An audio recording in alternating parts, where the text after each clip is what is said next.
أيا طالب العلم قم لا تنم فإن الزمان أيا طالب العلم قم لا تنم فإن الزمان انقضى ونظيرا وداعيا إلى الله بإذنه وسراجا منيرا أما بعد فإن أصدق الحديث كتاب الله وخير الهدي هدي محمد صلى الله عليه وسلم وشر الأمور محدثاتها وكل محدثة بدعة وكل بدعة ضلالة وكل ضلالة في النار.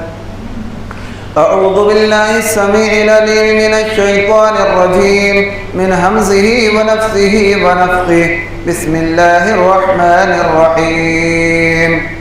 قاف والقرآن المجيد بل عجبوا أن جاءهم منذر منهم فقال الكافرون هذا شيء عجيب أإذا متنا وكنا ترابا ذلك رجع بعيد قد علمنا ما تنقص الأرض منهم وعندنا كتاب حفيظ. وقال الله عز وجل قال اهبطا منها جميعا بعضكم لبعض عدو فإما يأتينكم مني هدى فمن اتبع هداي فلا يضل ولا يشقى. رب اشرح لي صدري ويسر لي أمري واحلل عقدة من لساني يفقهوا قولي. رب زدني علما اللهم انفعني بما علمتني وعلمني ما ينفعني وزدني علما. حمد و ثنا بزرگی بڑائی اللہ سبحانہ و تعالیٰ کے لائق و زیبا ہے، جو اللہ تنی تنہا اس کائنات کا خالق مالک معبود و مسجود ہے. بعدہ بشمار درود و سلام نازل علیہ صلاۃ و تسلیم پر، بالخصوص آخری نبی مکرم رسول معظم جناب محمد رسول اللہ صلی اللہ علیہ وسلم پر، آپ صلی اللہ علیہ وسلم کے نقش قدم پر چلنے والے، قیامت تک آپ کے آنے والے متبعین پر. حاضرین جمعہ،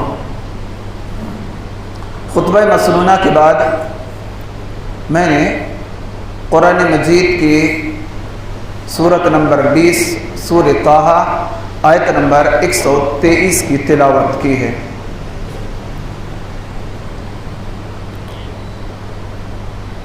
آج کے خطبے کا عنوان ہے دین کس سے لیا جائے.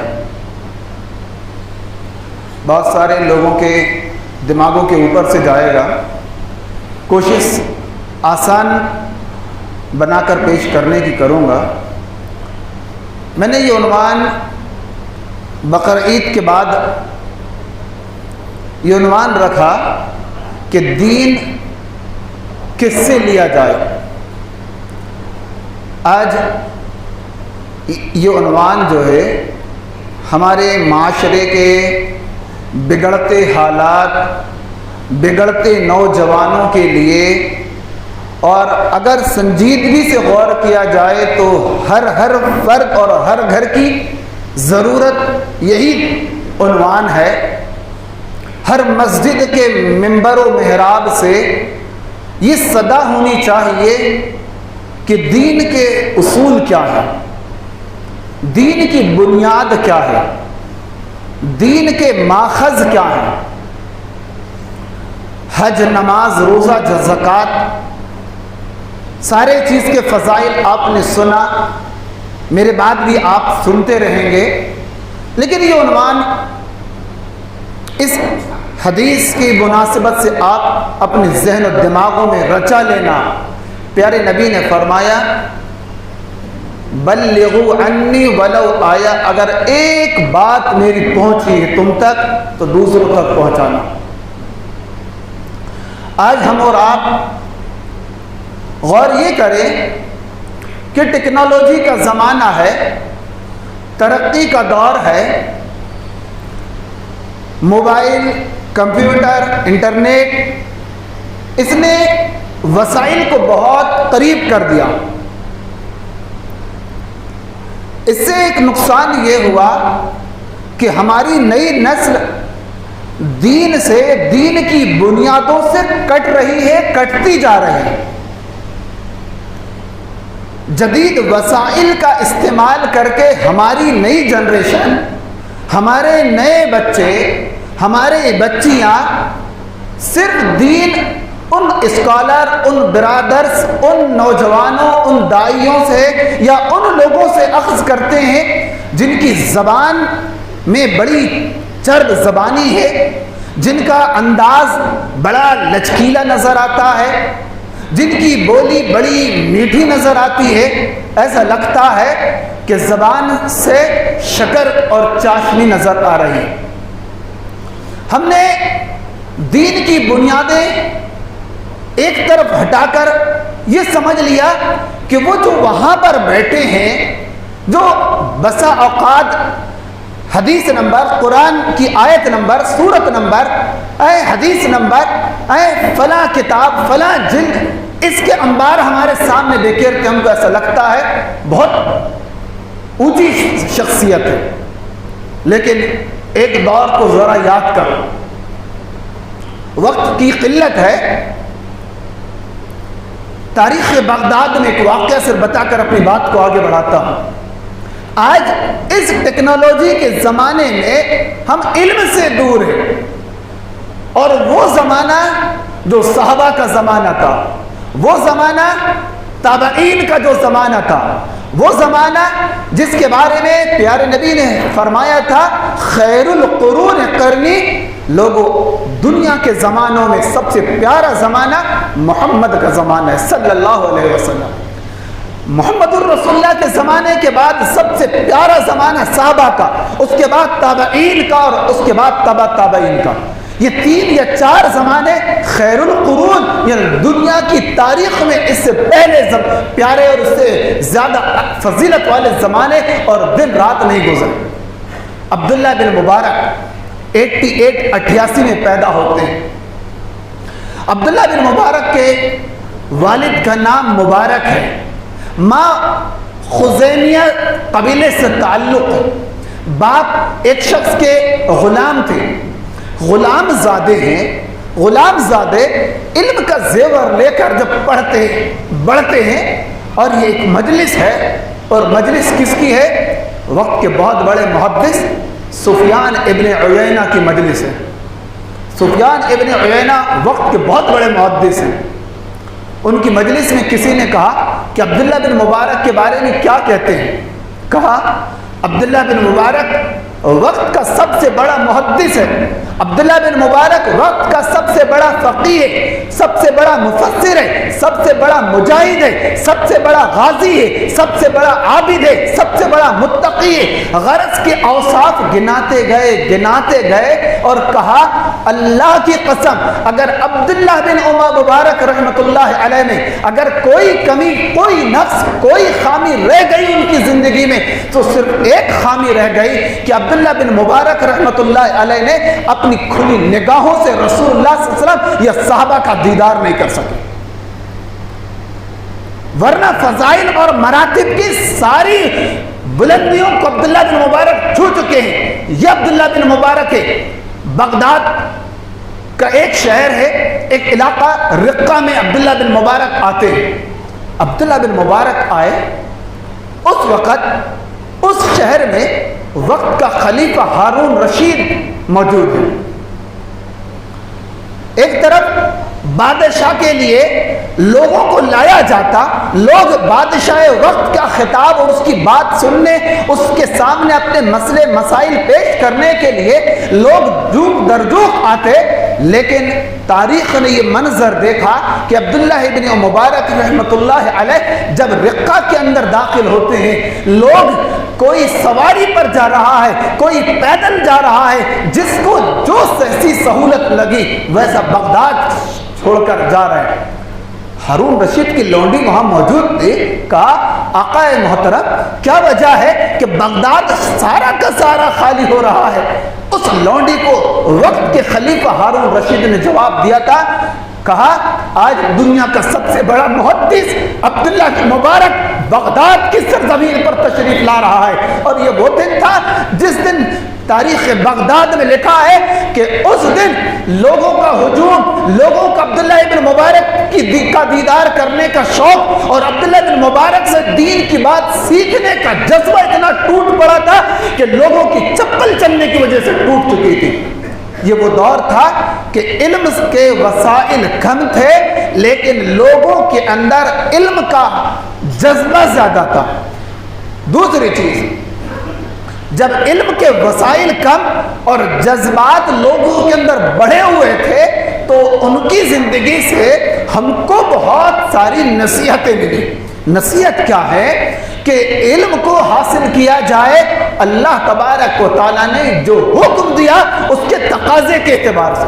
اللہ نے سورہ طٰہٰ کی آیت نمبر 123 میں فرمایا، واقعہ طویل، آدم اور حوا کو زمین سے اتارتے وقت اللہ فرماتا ہے قَالَ اهْبِطَا مِنْهَا جَمِيعًا، کہا اے آدم اور اے حوا تم اور ابلیس سب کے سب دنیا میں چلے جاؤ، بعضکم لبعض عدو، تم میں سے ایک دوسرے کے دشمن ہیں، فَإِمَّا يَأْتِيَنَّكُم مِّنِّي هُدًى، بس جب بھی تمہارے پاس میری ہدایت یافتہ باتیں آئیں، فَمَنِ اتَّبَعَ هُدَايَ، تو جو بھی ان ہدایت کی باتوں کو مانے گا، اس کی اتباع اور پیروی کرے گا، فَلَا يَذِلُّ، وہ دنیا میں گمراہ نہیں ہوگا، وَلَا يَشْقَى، اور آخرت میں بدبخت اور بدنصیب نہیں ہوگا۔ اللہ نے اس آیت میں ہدایت کی اتباع اور پیروی کرنے والوں کے لیے دو باتیں ذکر کیا، اور یہ اس آیت میں کئی باتیں ذکر ہیں۔ پہلی بات اللہ نے فرمایا فَإِمَّا يَأْتِيَنَّكُم مِّنِّي، ہدایت صرف آسمانوں کی طرف سے آئے گی، آسمان سے آئے گی، زمین کے لوگوں کی طرف سے ہدایت والی بات ممکن نہیں کہ انسان یہ کہے کہ میری بات ہدایت سے لبریز ہے۔ کوئی انسان اس بات کا دعویٰ نہیں کر سکتا کہ میری تقریر، میرے عالم کی تقریر، میرے اسکالر، میرے فلاں کی تقریر حرف با حرف مبنی برحق ہے،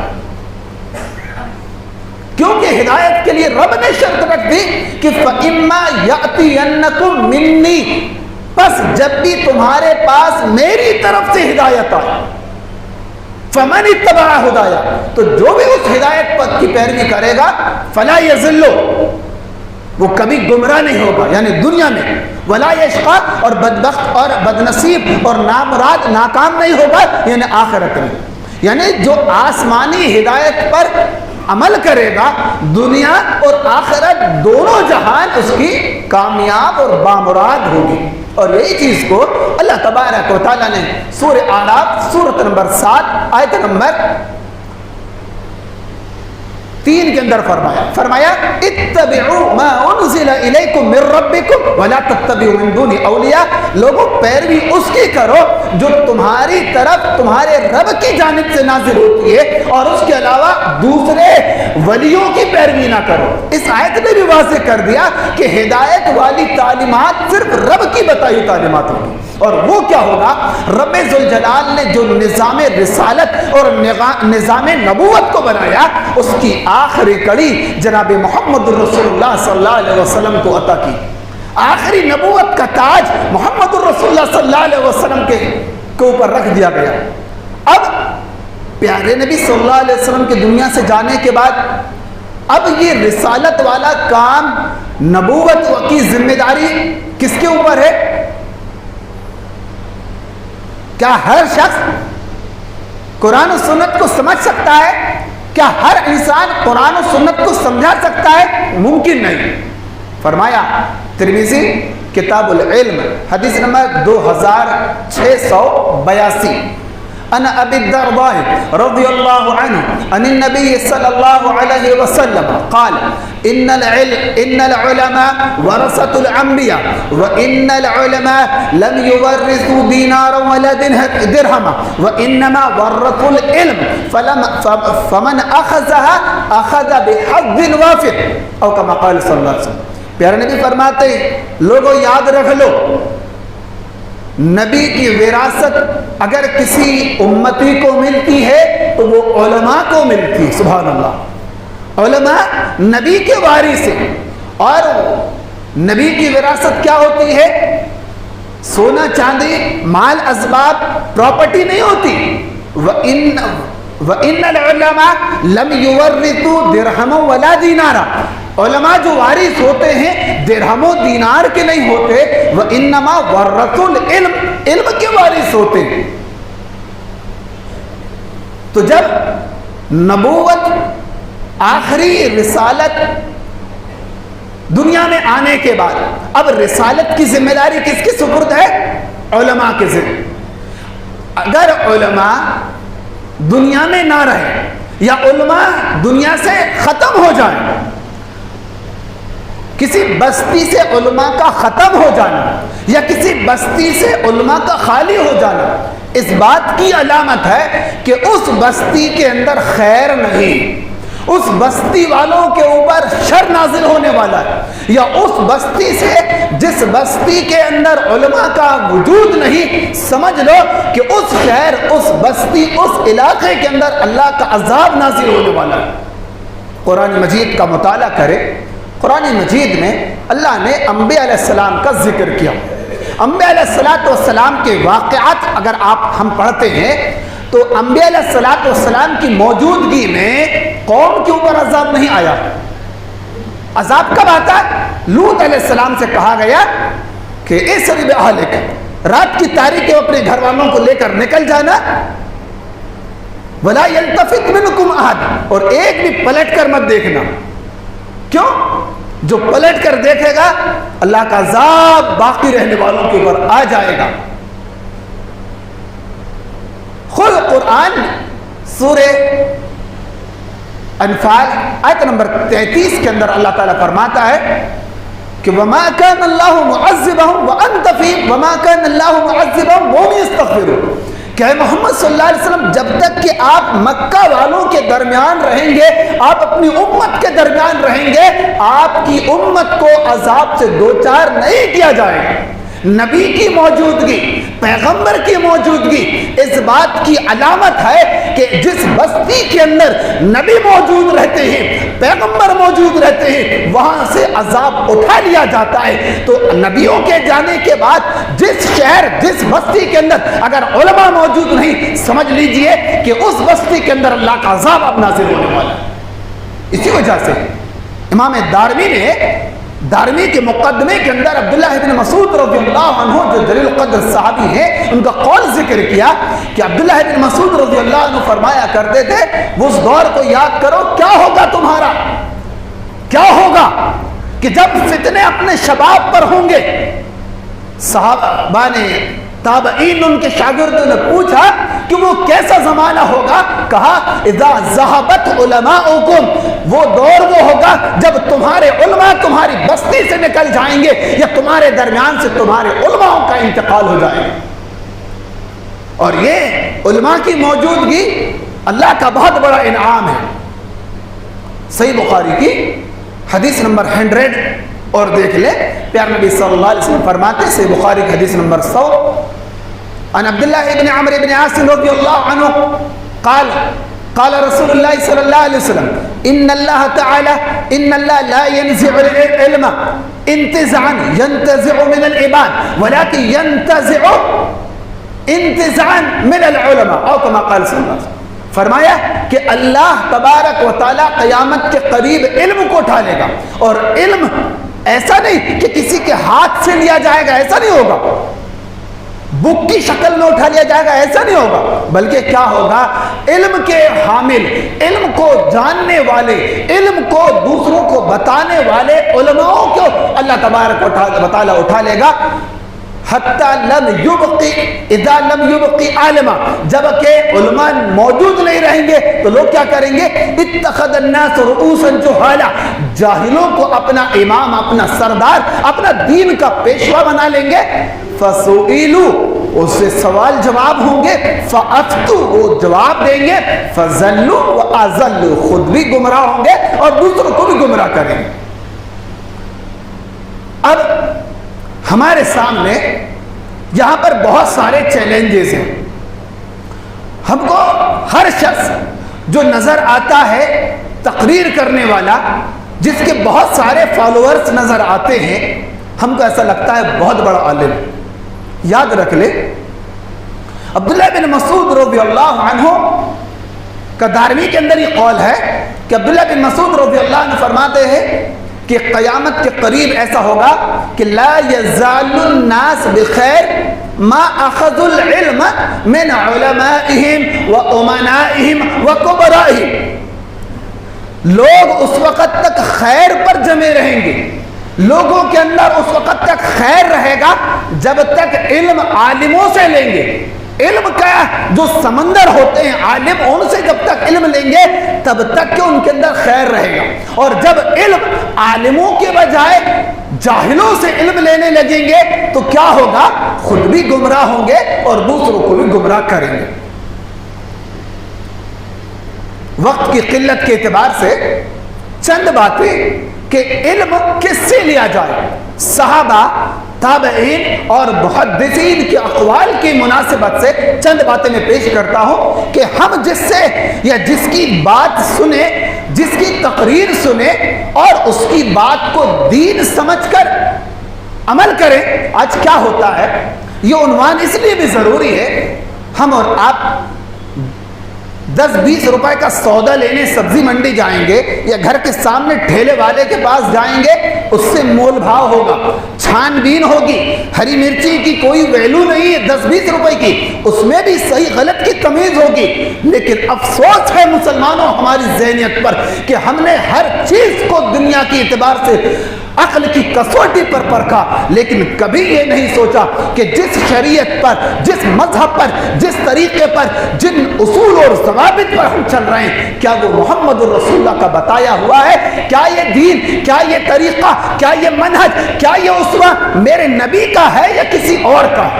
کبھی ہمارے کو سمجھنے پر، غور کرنے کا ہم کو موقع نہ مل سکا.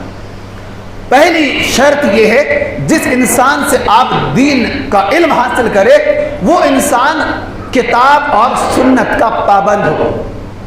کتاب و سنت کا پابند. امام اوزاعی رحمۃ اللہ علیہ فرماتے ہیں اگر کوئی شخص علم کے حصول کے لیے نکلا اور اس کو سنت کا پابند استاد مل گیا تو وہ کامیاب ہو گیا، وہ کامیاب ہو گیا. سنت کا پابند ہونا یہ ضروری ہے. کیوں؟ امام اوزاعی رحمۃ اللہ علیہ نے بڑا زبردست امام اوزاعی کا قول ہے، فرمایا لوگوں اصبر نفسک علی السنہ، اپنے آپ کو محمد الرسول اللہ کی سنت سے چمٹا لو، چمٹ جاؤ رسول کی سنت سے. وقف حیث وقف القوم، اور جہاں نبی کے صحابہ رک گئے وہاں رک جاؤ. وقل فیما قالوا، جو بات صحابہ نے کہا تھا وہ بات تم بھی کہو. وقف اما کف عنہ، اور جن باتوں کے کہنے سے صحابہ رک گئے، جن چیزوں کے لیے صحابہ نے اپنی زبانوں کو لگام دی، تم ان چیزوں کے لیے اپنی زبان کو نہ کھولو. فَإِنَّهُ يَسْعُكَ مَا وَسِعَهُمْ، اور اس بات کو لازم پکڑ لو کہ جو دین، جو شریعت، جو باتیں محمد رسول اللہ کے صحابہ کو سرخرو اور کامیاب بنانے کے لیے کافی تھی، وہی قرآن اور وہی صحابہ کا طریقہ تم کو بھی کامیاب بنانے کے لیے کافی ہے. پتہ یہ چلا کہ دین جس سے ہم لیں، علم دین جس سے حاصل کرے، اس کے لیے پہلی شرط یہ ہے کہ وہ کتاب و سنت کا پابند. دوسری چیز، ہم اگر کسی کی بات دین کی بنیادوں کو سمجھ کر اگر سمجھ رہے ہیں کہ یہ انسان کتاب و سنت کا پابند ہے، تو دوسری شرط اس کے لیے یہ ہے کہ اس کی باتوں پر ہم غور کریں کہ کہیں ایسا تو نہیں کہ وہ قرآن و سنت کی باتوں کو اپنی عقل کی کسوٹی پر پرکھتا ہو، کہ جو چیز اس کی عقل اور دماغ میں کھری بیٹھی اس کو قبول کرتا ہو، اور جو بات اس کی دماغ کی کسوٹی پر فٹ نہیں بیٹھتی اس کو چھوڑ دیتا ہے. اس لیے کہ اگر ہر بات عقل کی کسوٹی پر بیٹھ جائے تو عقل بہت اونچی چیز ہے. اہل عقل سے قرآن کا خطاب ہے لیکن ہر چیز کو انسان اپنی عقل کی کسوٹی پر پرکھے اس کے بعد اس کو عمل میں لائے، تو یہ تو اس نے اپنے عقل پر ایمان لایا، شریعت کی حدوں پر، شریعت کی تعلیمات پر اس کا ایمان کہاں؟ ایک موٹی سی چیز ہے، علی رضی اللہ عنہ کا قول ہے کہ لو کان الدین بالرائے، اگر دین عقل کی کسوٹی پر پھر بیٹھتا تو موزے کا مسا کہاں کا ہونا چاہیے؟ نیچے کا ہونا چاہیے، لیکن شریعت کہتی ہے کہ موزے کا مزہ پنجے کے اوپر کا ہے۔ کیوں؟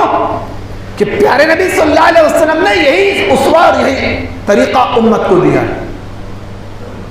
عمر رضی اللہ عنہ کے قول دیکھ لے، ہر انسان کی عقل یا ہر کس و ناقص کی عقل شریعت کی تمام باتوں کو سمجھ لے، یہ ممکن نہیں، کیونکہ اللہ نے آنکھ بنائی دیکھنے کے لیے، لیکن اس آنکھ کی بھی ایک سیما، ایک حد، ایک باؤنڈری ہے۔ یہ آنکھ صرف دن میں کام کرتی ہے، رات کی تاریکی میں یہی چیز، یہی آنکھ ہمارے ساتھ نہیں دے سکتی۔ ایسی عقل کی باری ہے، عقل وہی کام کر سکتی ہے جو چیز شریعت نے اس کو بتائی ہے۔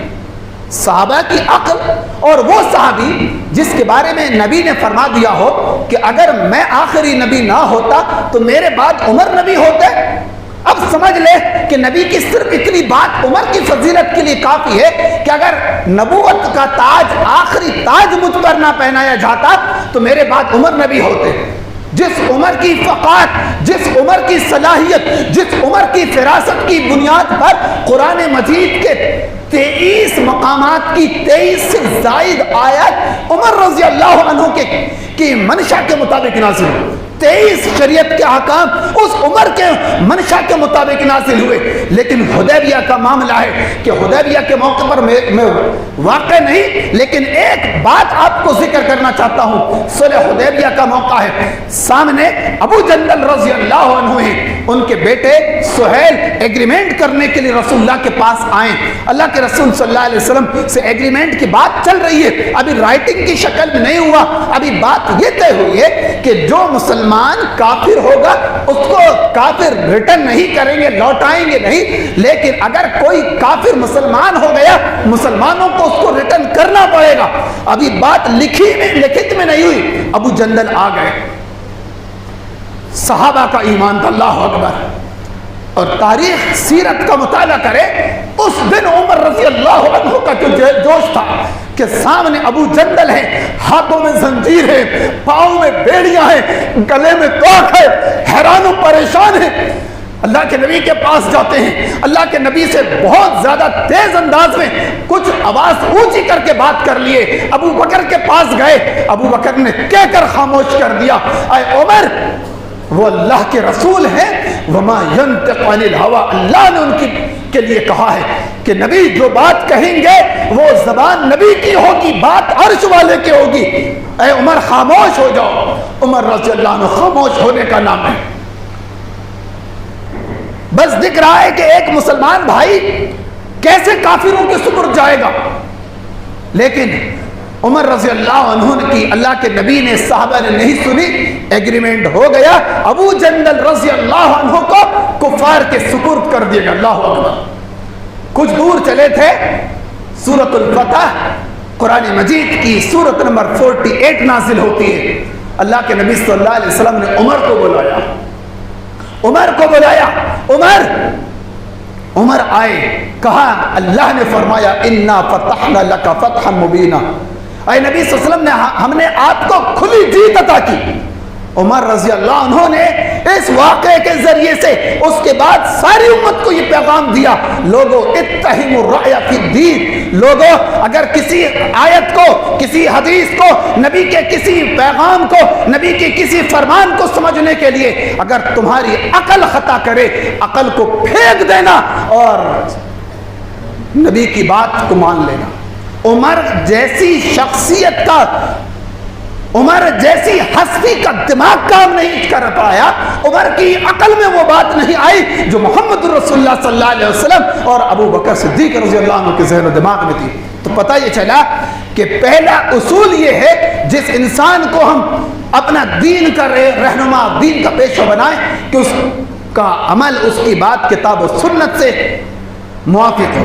دوسری چیز کیا ہے کہ وہ انسان عقل کو نقل پر یعنی قرآن سنت پر مقدم نہ کرتا ہو۔ تیسری چیز وہ انسان جس کی آپ بات کریں، جس کی بات سنیں یا جس کی بات پر عمل کریں، وہ انسان کا فہم صحابہ اور سلف امت کے فہم کے موافق ہو۔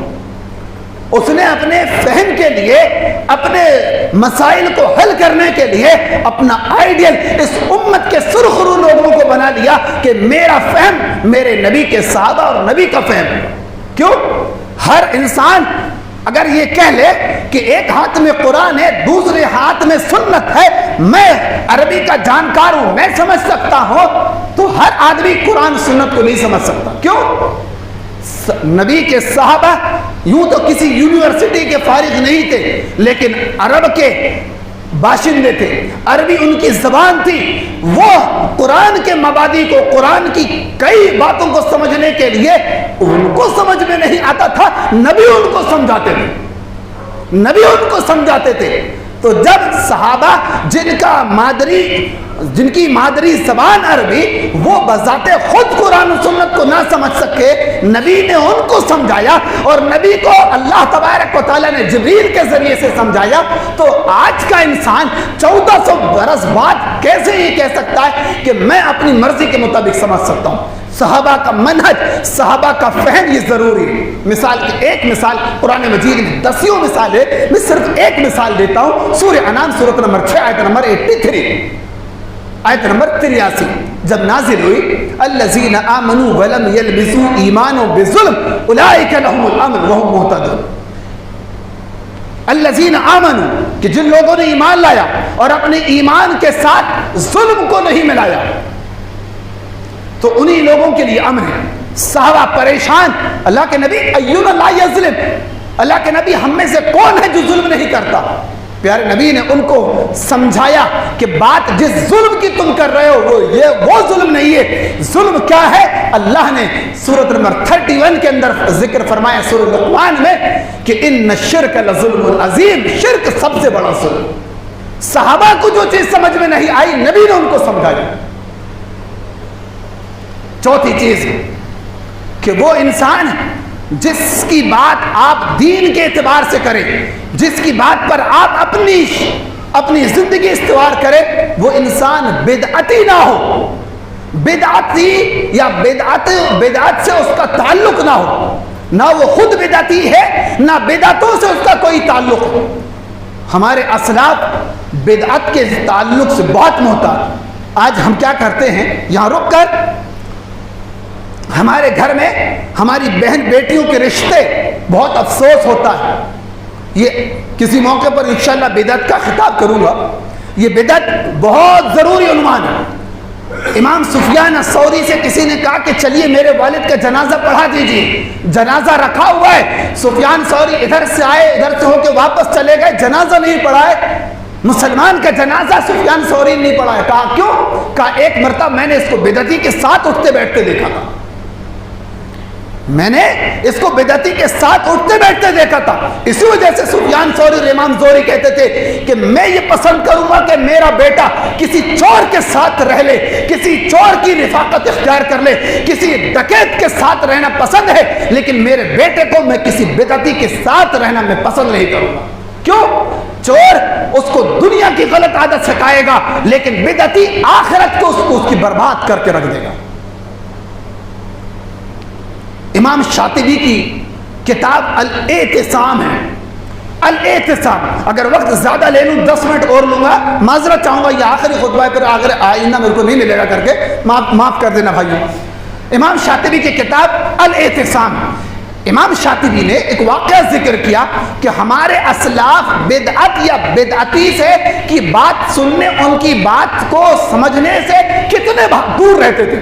امام شاطبی کہتے ہیں کہ امام محمد ابن سیرین کے پاس 2 لوگ آتے ہیں، اور 2 لوگ آ کر کہتے ہیں ہم اللہ کے نبی صلی اللہ علیہ وسلم کی ایک حدیث کے بارے میں آپ سے بات کرنا چاہتے ہیں، ایک حدیث پیش کرنا چاہتے ہیں۔ امام محمد ابن سیرین کہتے ہیں کہ مجھے آپ سے کوئی بات نہیں سننا ہے. کہا ٹھیک ہے کچھ آیات سنانا چاہتے ہیں قرآن مجید کی. اب تو قرآن مجید سننے میں کوئی کافر کو اعتراض ہوگا. محمد ابن سیرین نے سخت لہجے میں جواب دیا ولا بآیتن، مجھے تمہاری زبان سے کوئی آیت تو ٹھیک ہے آیت کا ٹکڑا بھی سننا گوارا نہیں، ایک آیت بھی سننا پسند نہیں. وہ لوگ مایوس ہو کے چلے گئے. وہاں جو موجود تھے ان لوگوں نے پوچھا کہ بھائی وہ تو آپ کو قرآن اور حدیث سنانے کی بات کر رہے تھے، آپ نے انکار کیا.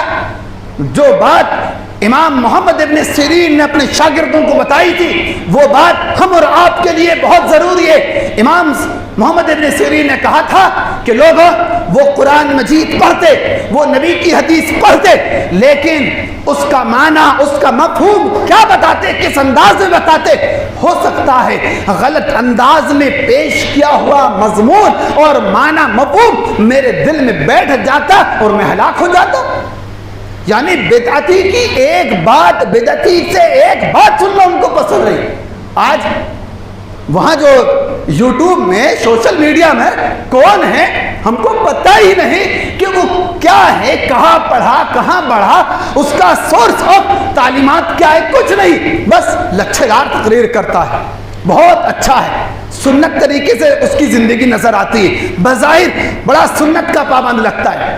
میرے دوستو ایک اور چیز آپ وہ کریں، یوں تو باتیں بہت ساری ہیں. پانچویں چیز، آپ دین جس سے لے، علم جس سے حاصل کرے، وقت کے معاصر علماء اس کی علم کی پختگی کی گواہی دیں کہ عبداللہ بہت اچھا عالم ہے، اس کا علم پختہ ہے، اس کی فہم، اس کی فراست، اس کی علمی بصیرت، علمی صلاحیت اچھی ہے. یہ ضروری ہے. بس ایسا نہیں یہاں سے نکلے اور بس ممبر تھما لیے، نہیں زبردست تقریر کرتے، ایسا نہیں. تقریر ایک الگ چیز ہے اور دین جس سے لیا جائے وہ الگ چیز ہے. تقریر تو کوئی بھی کرتا ہے، قیامت کی علامت ہے. پیارے نبی نے فرمایا قیامت کے قریب، قیامت کے جو قریب ہے، ینطلق رویبضہ، ایک گھٹیا انسان دین کے بارے میں لب گشائی کرے گا. اللہ کے نبی رویبضہ کون ہے؟ کا الرجل الطافت یتکلم فی امر العامہ، ایک ایسا تھرڈ کلاس انسان جس کی کوئی معاشرے میں ویلو نہیں لیکن وہ اسلام اور دین کے مبادی پر گفتگو کرے گا. آج ہم دیکھتے کہ جنہیں بولنے کا ڈھنگ نہیں، جن کے کا اٹھنا بیٹھنا کچھ نہیں، جن کی کوئی ویلو نہیں، لیکن آج وہ علم کے ٹھیکیدار بنے. امام مالک رحمۃ اللہ علیہ، ہر پوائنٹ پر بہت ساری باتیں. امام مالک رحمۃ اللہ علیہ یہ وہ عالم ہے جن کی دنیا میں سب سے پہلی حدیث کی کتاب موطا ہے. امام مالک اتنا بڑا عالم ہے، اتنے بڑے عالم ہیں، لیکن کہتے ہیں مجھے درس دینے کے لیے میں علم حاصل کرتا رہا، 70 میرے زمانے کے علماء نے مجھ کو تھپ تھپا کر میری علم کی صلاحیت پر میری گواہی دی کہ آپ علم کی صلاحیت کے حامل ہیں، آپ کے اندر پختہ علم ہے، آپ مسجد نبوی میں درس دیجئے، آپ بیٹھیے، آپ لوگوں کو درس دیجئے. کتنے عالموں نے؟ 70 مدینے کے باصلاحیت علماء نے امام مالک کے علم کی پختگی کی گواہی دی. تب امام مالک رحمۃ اللہ علیہ نے مسجد نبوی کے اندر اپنا درسگاہ قائم کیا. امام بخاری رحمۃ اللہ علیہ، امام بخاری رحمۃ اللہ علیہ ان کی علمی قد و کاوش بہت تھی. امام بخاری رحمۃ اللہ علیہ 11 برس کی عمر میں حدیث پڑھنا پڑھانے کا سلسلہ شروع کرتے ہیں. 11 برس کی عمر میں عراق کے اندر آپ کا امتحان ہوا تھا، اور یہی امام بخاری ہیں کہ جن کے اساتذہ کی لسٹ 1082 تھی. اتنے سارے اساتذہ سے علم حاصل کرنے کے بعد امام بخاری رحمۃ اللہ علیہ نے لوگوں کو واعظ نصیحت اور لوگوں کو درس تدریس کا سلسلہ شروع کیا. آج ہم تو یہ کہ بس بولنا آ گیا ہم فوراً شروع ہو جاتے ہیں. اور چیزیں 7ویں چیز میری بات پر غور کرے کہ ہم جس کی بات سن رہے ہیں، جو ہم کو لگ رہا ہے بہت بڑا اسکالر ہے، وہ نئے نئے مسائل لاتا ہے، بڑے نئے نئے لیٹسٹ ایسا لگتا ہے کہ بڑا اپڈیٹ ہے، بالکل اپڈیٹ، بڑے نئے نئے، آج تک کسی امت کے علماء میں سے اسلاف نے کوئی نہیں پیش کیا، لیکن لاتا ہے۔ جدت ترازی پر مت جانا، نیو پیٹرن، نئی ٹیکنالوجی پر مت جانا۔ کیا ہوتا ہے، کبھی خیر شر کے راستے سے آتا ہے، کبھی خیر شر کے راستے سے آتا ہے۔ یہ ابلیس کا بہت پرانا ہتھ کنڈا ہے کہ ابلیس کبھی کسی انسان کو گمراہی پر لاتا ہے یا گمراہی کی زد پر لاتا ہے تو اس کو پہلے بہت سارے نیکیوں کے سبز باغ دکھاتا ہے۔ اس کے لیے ایک واقعہ ہے، غزوہ تبوک۔ اللہ کے نبی صلی اللہ علیہ وسلم 9 ہجری کا موقع ہے، آپ غزوہ تبوک کے لیے بس نکلنے والے ہیں۔ منافقین کا ایک گروہ اللہ کے نبی کے پاس آتا ہے اور عرض کرتا ہے، اللہ کے نبی ہم نے ایک مسجد بنائی ہے، آپ چلیے اپنی مبارک ہاتھوں سے امامت سے اس مسجد کا افتتاح اور اوپننگ کیجیے۔ مسجد ہے اور ایک مسجد کے لیے نبی نے کیا فرمایا، من بنا للہ مسجدا بنا اللہ لہ بیتا فی الجنہ، جو دنیا میں اللہ کی عبادت کا گھر تعمیر کرے گا اللہ اس کے لیے جنت میں محل تعمیر کرے گا۔ اللہ کے نبی نے فرمایا ابھی ہم تبوک کے لیے جا رہے ہیں، واپسی پر تمہاری اس مسجد کی اوپننگ کریں گے۔ مسجد بنائی تھی، کوئی مندر درگاہ نہیں بنائی تھی۔ راستے میں ہے، تبوک سے واپس آ رہے ہیں، مدینہ پہنچنے سے پہلے اللہ تبارک و تعالیٰ نے پیارے نبی کو وحی کے ذریعے سے اطلاع کیا۔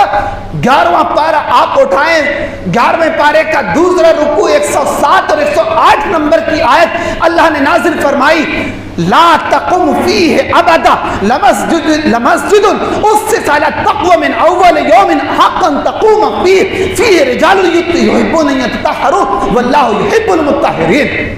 اے نبی، جس مسجد میں آپ کو بلایا گیا ہے، آپ کی امامت کے ذریعے سے جس مسجد کے افتتاح کرنے کی سازش ہے، آپ اس مسجد میں نہ جائیے۔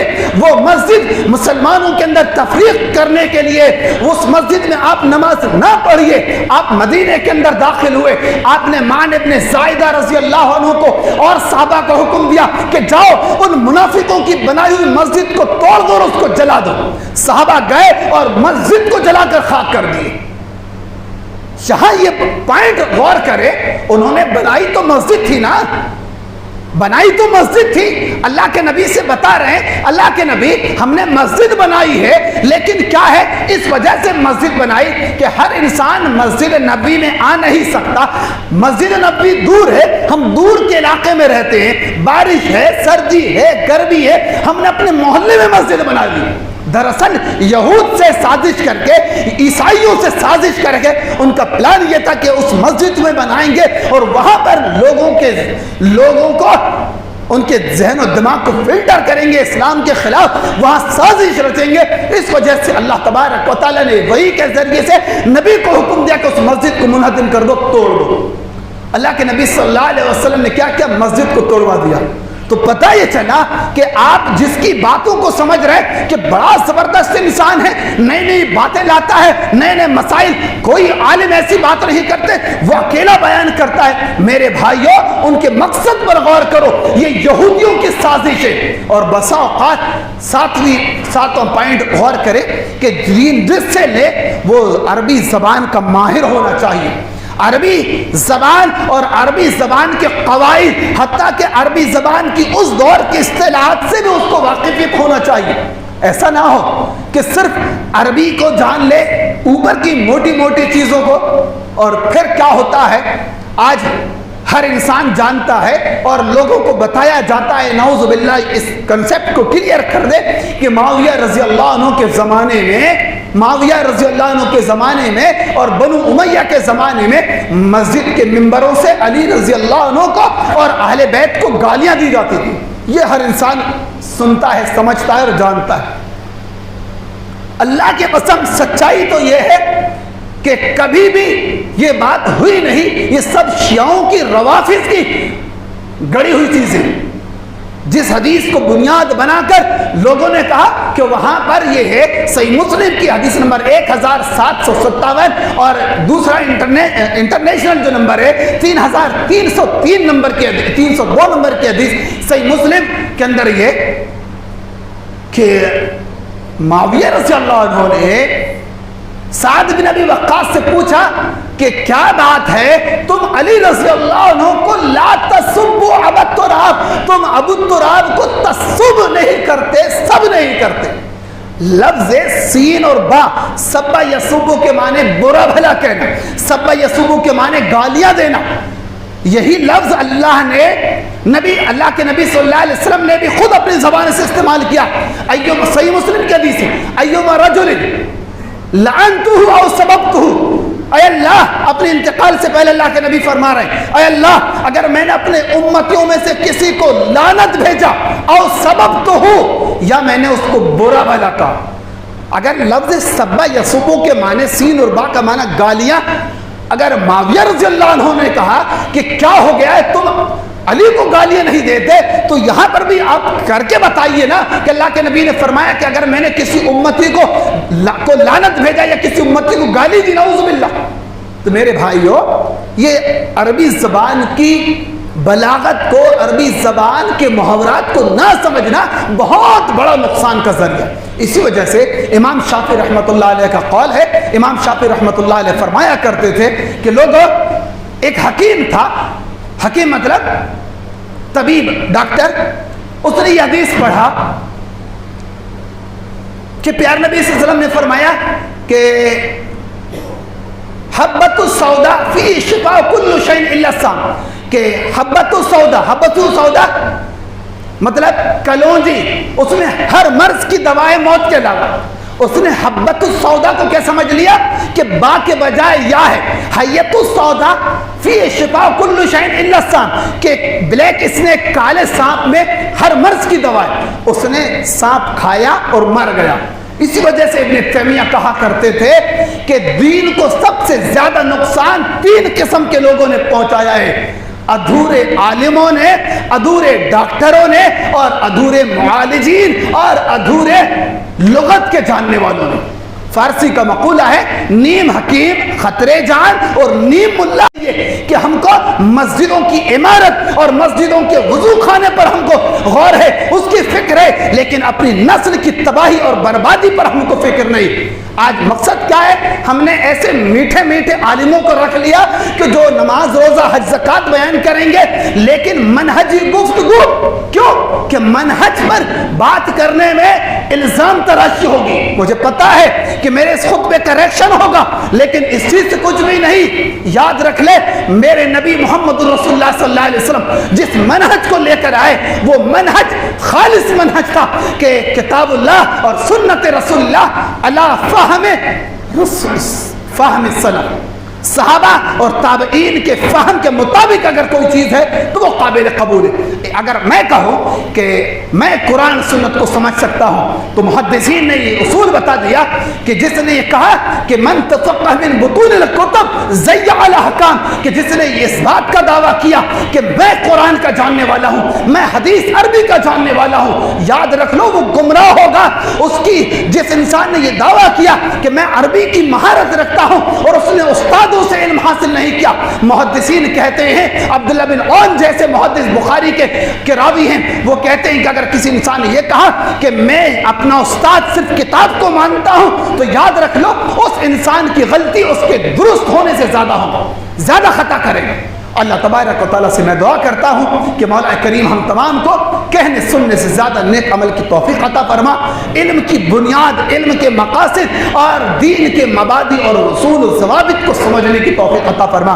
اللہ جو بات میں نے کہی اگر خیر ہے، اچھائی ہے، بہتری ہے تو تیری طرف سے اللہ قبول فرما لے، شر ہے میرے نفس کی طرف سے اللہ تعالیٰ تو معاف فرما دے. اللہ تعالیٰ ہمارے کمزوروں کو تندرست عطا فرما، بے گھروں کو گھر عطا فرما، بے روزگاروں کو مولا حلال روزگار عطا فرما. اللہ جب تک ہم کو دنیا میں زندہ رکھ، اللہ کتاب و سنت پر مضبوطی کے ساتھ قائم رہنے کی توفیق عطا فرما. قبر کے عذاب سے، جہنم کی تاریکی سے، پل صراط کی وحشت سے اللہ ہماری امت مسلمہ کی حفاظت فرما. تقبل یا رب العالمین، وآخر دعوانا الحمد للہ رب العالمین.